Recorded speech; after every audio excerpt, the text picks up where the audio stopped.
Republican Minority Leader of the House of Representatives, Kevin McCarthy, talking about Steve King on a radio program in Kevin McCarthy's district.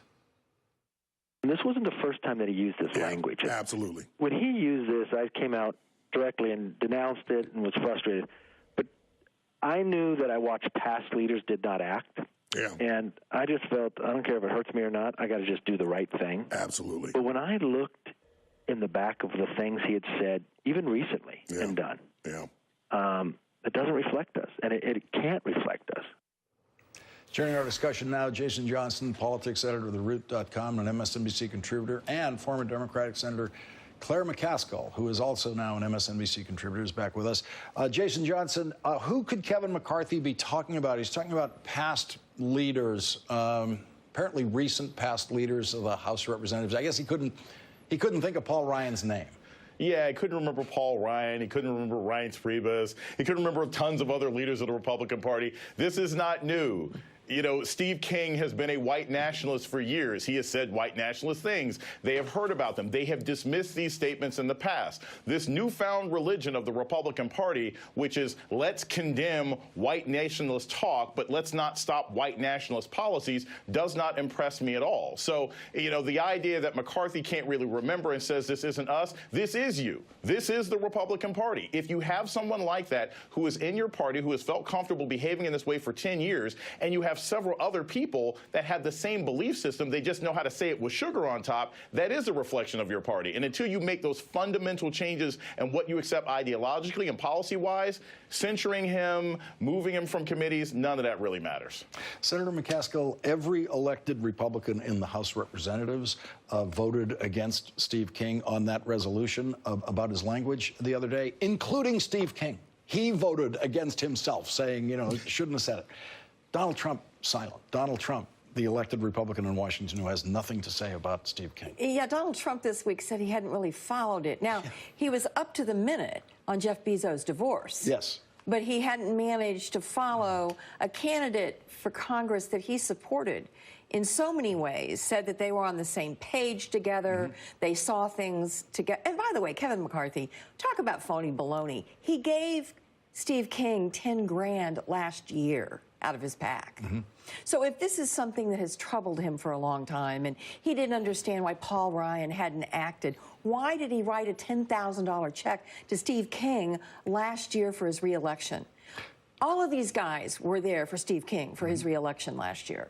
So it really is it the election? Jason Johnson, do you think it's the election results in November that has changed their attitude toward this?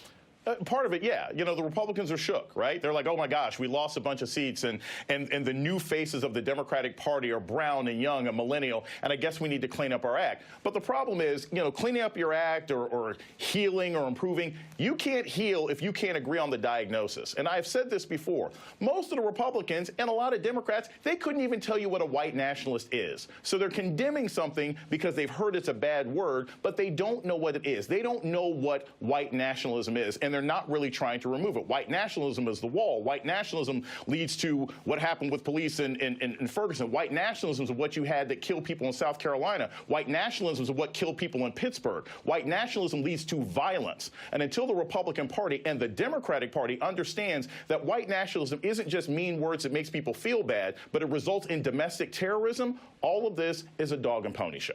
Senator McCaskill, this is Steve King's a Midwest member of the House. You were a Midwest senator.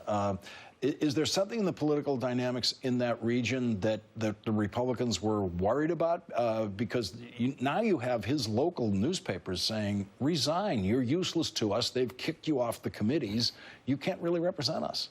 Well, I just think what happened there was obviously a cumulative effect.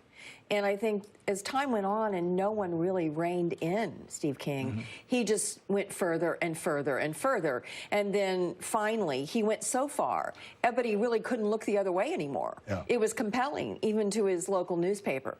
But he's from a very rural red area. I remember when Tom Vilsack's wife ran against him for Congress. She came, I think, within 10, which is amazing when you think about that. That was a few cycles ago. I think the guy who ran against him was a veteran or a former baseball player who came back and didn't have much of a shot, but he came closer than Christine Vilsack did. So I think the Republicans maybe clean up on aisle 5. Let's get rid of this guy so we can get another Republican in there so we don't lose the seat.